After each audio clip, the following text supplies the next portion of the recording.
sins, and now I've got to find a way to get 7 in less than 7 days.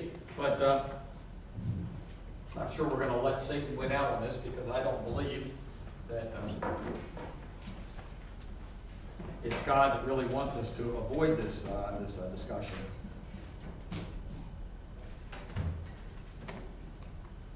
But it's been interesting in the last couple of weeks. I go through it, and yesterday afternoon I was sitting down at the computer and pulled this out, and I thought, okay, let me go through this.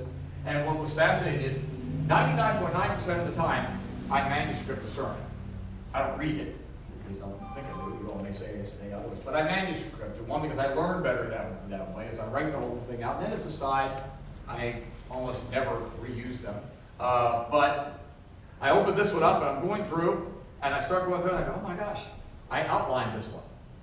And so when I outline it, what that really means is I really know what I'm talking about when I'm confident enough just to let it go in and outline.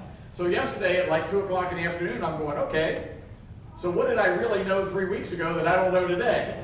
But one of the things is we look at these verses in Scripture today. The Song of Solomon was the first, and you may have read, as you're hearing that, you may have wondered why I put that in there. And Cindy's reading it because it is the Song of Solomon is what I often read around Valentine's Day when we do our series on love and relationships, because it's about a man and a woman, relationships there, and yet this one's about love. And this is going to be the root of where we go with the 7 deadly sins and the envy. Always keep me in your heart. Wear this bracelet to remember me by. The passion of love is bursting into flame. It is more powerful than death and stronger than the grave. Love cannot be drowned by oceans or floods. It cannot be bought no matter what is offered. That is the root of love. In this example, in the Song of Solomon, it's talking about a man and a woman, but yet in reality, what we really want to see in this is this should be our relationship with Jesus Christ. Always keep me in your heart. No, we don't wear a bracelet for Jesus, but in other words, wear something on your person, not jewelry, even just something about you that tells the rest of the world who you love and what we need to remember him by. Our passion of love for Christ should burst into flame. It should be more powerful than death and stronger than the grave. Love cannot be drowned by oceans or floods. It cannot be bought, no matter what is offered. Well, then in Galatians, when Cindy read, she only read one verse. Chapter 5, in verse 26, it is, but don't be conceited or make others jealous by claiming to be better than they are. Pretty simple. Paul's writing to the church now. This is not a proverb. Paul's writing to a church who obviously is having this problem. That people in the church are beginning to go, hey, I've got a better faith walk than you do. Or maybe the opposite is happening, and folks are going, wow, their faith walk is so much better. I wish my family was like their family, which may be where we're headed today. Then in Matthew 20, verses 8 to 12, should have been a story that was fairly familiar for a lot of us, the story of the vineyards, the workers in the vineyard. They worked different hours and they all got the same pay.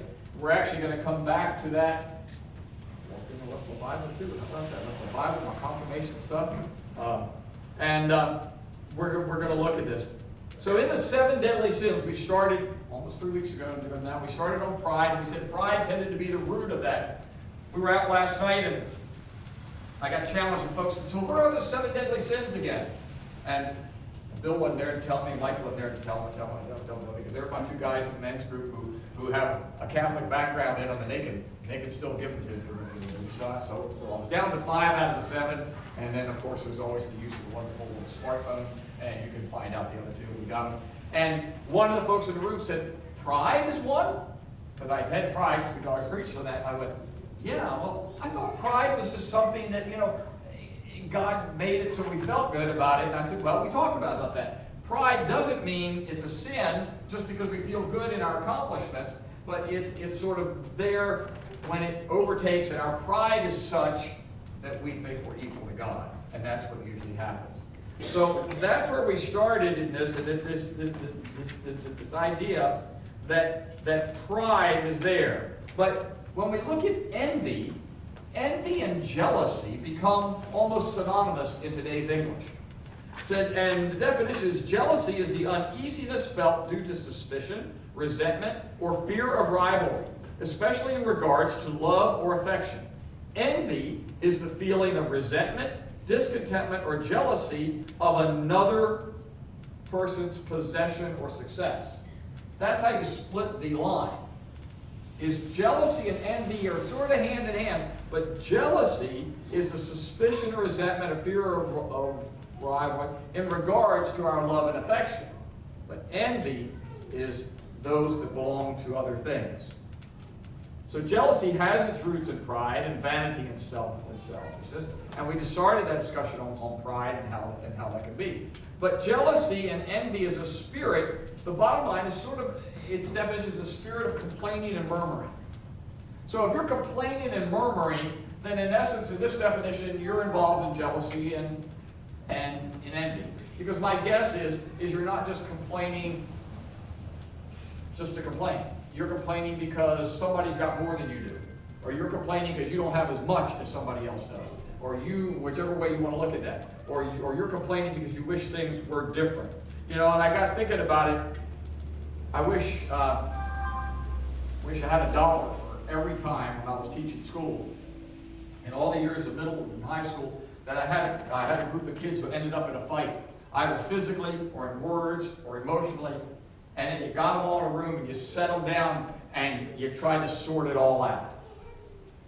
And inevitably, you would hear one of them say, well, Joey said that Mary said that he said something about my mother. Or Betty said that she said that I didn't like her anymore. It was rarely first-hand information. It was usually a result of murmuring and complaining. Every once in a while, you get a couple of kids would square off because they said something face-to-face to one another. But more often than not, we can see how envy becomes one of the 7 deadly sins just by looking at middle school and high school kids. Look at our own relationships. About how many times that something happened because we heard that somebody said that somebody thought that I said.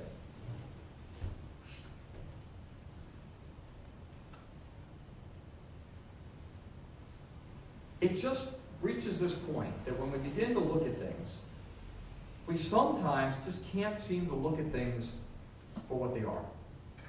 Even if you've been married 50 years, even if you've never been married, you've been in a relationship, even if you've had kids, your kids are grown. I'll bet even today there are points in your life, and if there aren't now, there were at one time, I just wish my kids could be more like those kids. Just once. I know they're not that way. Just once or twice, I wish they could be a little more like those kids. So what have we done? Is we've lost focus from our own kids because we want them to look like somebody else's kids. And Joe, I just wish that you could be more like Betty's husband. He fixes things around the house. He takes his shoes off before he comes in. He can fix things. He works on the car. It saves them thousands of dollars a year. Why can't you be like him? Well, Mary, if you didn't nag and complain, and you acted more like Betty, his wife, maybe I'd act more like him. We've lost sight on the focus of the relationship we're most concerned about, and we've pointed it in another direction. What is it that makes us do that? And it is envy. It is that the grass is always greener on the other side. I just wish I had so-and-so's job. And then we hear so-and-so talk about their job. We find out they're not overly happy in their job anyway. And even if they were happy in it, it doesn't mean that our personality would fit in that job. Now, that doesn't mean that we stay where we are, that we don't expect our kids to improve, that we don't talk to our spouse or to the person we're in a relationship with and encourage them to make some changes that may improve our relationship. But we don't do it on the grounds that we can be more like somebody else. We do it on the grounds because it's going to make our love relationship better. Because if the love relationship is there, then what did we say? Love can never be drowned by oceans or floods. It cannot be bought, no matter what is offered. Now, in going through different authors and all for this, and one of them wrote this past week, or as I was reading in the last couple of weeks, said jealousy and envy are products of carnal hearts and must be overcome by the power of God's Spirit of love. Then in Rick's words, go back to the 90s and your little, mine says imagine no malaria, they used to say JD on. So what would Jesus do? Well, if Jesus was like us in our relationships, and he was involved in one of the 7 deadly sins, in envy, I see it going something like this. Really, Peter? Really? Peter, why is it that you always want to walk on the water? You always want to be the center of attention. I don't get it. Why can't you be more like Nathaniel? Peter, I don't get it. Look at John. Yeah, we know John's conceited, but at least he's kind of quiet about it, except whenever he's writing books. And he talks about how he's faster than you are. Other than that, Peter, be more like John. Why don't you be more like... Never once does Jesus look at these 12 men and tell them that they should be more like somebody else, because otherwise he would have called them the 12 robots. Because they'd all been the same. But he knew he needed 12 different human beings to reach to the many spirits and souls that he wanted to reach. Envy wasn't there. Were there times I'm sure Jesus wished Peter would shut up once in a while? I'm sure he wished Thomas could take things a little bit more at face value. I'm sure he thought, John, really the one I love so much? Do you really have to rub it in everybody's face? But he never once took it to envy. It was a relationship that they had to grow. Peter had to learn. He walked on the water, and what happened halfway out, or however many steps out? Down in the water. Didn't last, but people grew in that. And that's the difference in envy and growing. So jealousy and envy, flat out, belong to one person. They belong to Satan. Now, there are those who said, our God is a jealous God. We got to look at that. God is jealous in the sense that he is second to something we have chosen. God isn't coming after us with envy, saying, be more like Billy Graham. He tells us to be more like Christ. Envy and jealousy belong to Satan. Satan wants us to be envious. When our focus is on others, then we neglect the very relationships that could support us in our faith walk. Our focus then becomes on outdoing others, and we take charge and push God out of the way. That's exactly what Satan wants. That is why the ancient church chose to place envy on the list of the 7 deadly sins. The jealousy is an unwillingness to share and often results in a total loss of which is not shared. And how many times has that happened? I said, how many times have you been jealous or envious and you shouted out and you tell them, why can't you be more like? And my guess is there was nothing good that came back.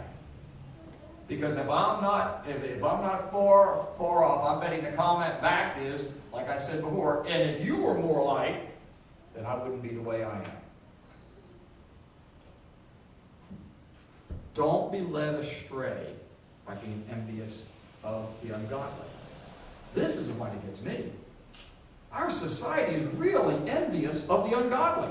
The godly folks, the Christians in the church, we complain about the people who are ungodly and never get caught. Don't tell me that you don't. I know you've done it. I've been on sports teams with other Christians. They go, that Man, that guy dogs in practice. He misses practice. He doesn't do his homework. His teacher never turns him in. I missed one assignment. The coach has got me suspended for a game. How come he gets away with that and I don't? We do it in our lives. We do it in our jobs. Oh, that guy didn't do it. I'm always picking up slack for them. I don't get it. He never gets caught, and I turn around. So what is it? Do we want to be ungodly? Is that what we want? Or are we just jealous to the point that we just want them to be punished? Because, of course, when they get punished, it's going to improve our life, right? I don't think so. I don't think it changes my life at all. But we really do that. What about that guy? Oh, he does drugs, he drinks, and it's amazing. I've heard it from folks who've lost family members from addiction. Yes, my brother, sister's brother, father, whatever, was an alcoholic. But you know what? They didn't drink anything like that guy up the road. And his liver's fine. Why didn't my person die? I don't get it. I'm not saying they weren't an alcoholic, but they weren't that bad. Gosh. Took drugs one time, I'm addicted for life. So-and-so still taking them, he's on, he's off, he's up, he's down. We become envious of the ungodly, and it's just, we want to idolize that. So jealousy and envy provide the motivation for wrongdoing. This is one that gets me. Because our society, unfortunately, I think, has done this. And somehow I think the Christian society has enabled it. We have folks who are lining up to get theirs because everybody else has got it. We have given away so much that everybody thinks, well, how come, when's it my turn to get free stuff? When's it my turn? There's, it's not uncommon to know, and I have friends, acquaintances outside the church that I know 30, 40 years of age who are generally able-bodied men. But they've reached the point they can't really find the job they want. They really don't want to work hard anyway, and so they're pursuing disability. I mean, Rick, after all, everybody's getting it. I'm paying for them, so, I'm 40, 50. I'd be retired in 15 years anyway if I'm 50, so maybe I'll get disability. I'll get more money. Isn't that envy? I want what they have, even though I'm not really entitled to it. That's exactly what it is. I want to do nothing to be like them because, after all, it's something they have and I don't have it. Envy invades all of our lives in so many different ways. It invades the way we raise our children. It invades the way we have our marriage relationships. It invades the way we have our church relationships. Sure, not going to lie, the pastor looks around and goes, wow, how come when the ministry team meets, we do programs and we get 10 people. And somebody else in another church does a program, does the same thing, well, probably not even as good as we did it, and got 40. Is there envy there? I'm not going to say there's not. Just because it happens doesn't mean I have to treat it and bring it back. It invades our whole life and it changes the way we do things. Let's take a minute and look at how it worked out for so many in the Bible. It said envy worked out really well in the Bible, almost as well as it does here. In fact, there was this fellow named Cain, and he had a brother named Abel, and he was really envious of him. He really, really thought that his father liked one better than the other, and he just didn't like the way things were going. And so he told him he loved him and he cared for him and took him out to lunch. Oh no, that's right, he did he? That's right, he took a rock, I think, smashed his head to smithereens, killed him. Yeah. Envy didn't turn out so awful good there, did it? Well, maybe it turned out better than this one. The guy Joseph had a lot of brothers. And when you have a big family, it's going to be even better. Cain and Abel was the two of them. Going to work out that better. And he was the baby of the family. And those of us who aren't the babies, we know how annoying the baby in the family really can be. Okay? It really is. Because actually, mine still loves to walk around and at Christmas time go, well, we We know I'm the baby and I'm like the best anyway. Even drives my parents nuts whenever he says it. The trouble is, some of us really think he believes it. So, here's Joseph. He can interpret dreams. He's kind of sitting in the house because he's too young to really go out and work in the fields. And all the brothers are out slaving and busting their rear end out there. And they're looking at him, and Daddy's saying, come on, Joseph, let me give you your cute little rainbow coat here, and you're going to hang out here in the house with Mom and Dad, and you're going to watch cartoons, and, we're going to play board games. We're going to have a wonderful time. And the brothers get jealous. And they get envious because they are not only jealous, but they envy his position because they'd like to be inside with Dad and hanging out. And how does that work out? They sell their own brother into slavery. Wow. Oh, and Mary and Martha? Oh, that worked out well. Of course, they're probably the first women ever to have envy and jealousy between a group of women, because that just never happens. Sorry, ladies. Sorry. I always thought it was funny because my mom was a supervisor, and she always swore that she would never, ever work for a woman because they make awful supervisors.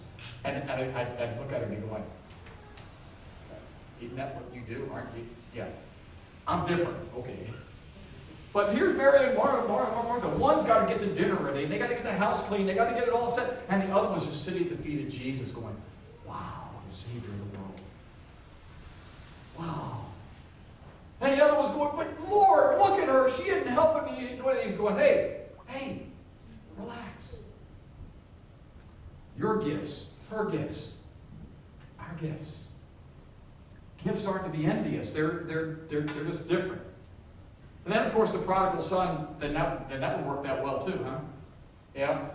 The one was, the prodigal started out as envious because he wanted it all. So he took his inheritance and ran off, squandered it, said that didn't work well. But then when he comes back, now he gets treated with all the love and respect. And the oldest one goes, you never killed the fatted calf for me. You never gave me the ring. You never gave me the robe. And the dad is just crushed. He looks at him and he goes, you had everything. No, maybe we didn't do it specifically for you, but everything our family did, you had part of. And he did. Envy is going to destroy our relationships because it's not love-based. And love can't be beaten. The cure for jealousy and envy is to pray for more of the Lord's love. Not to be like others, but to be more like Jesus. It wouldn't be fair to blame everybody else and not put a spot on me, but I worked with one partner my second through my 17th year. We worked together for 16 years, and we became very successful in teaching. And it's sort of like winning the Super Bowl.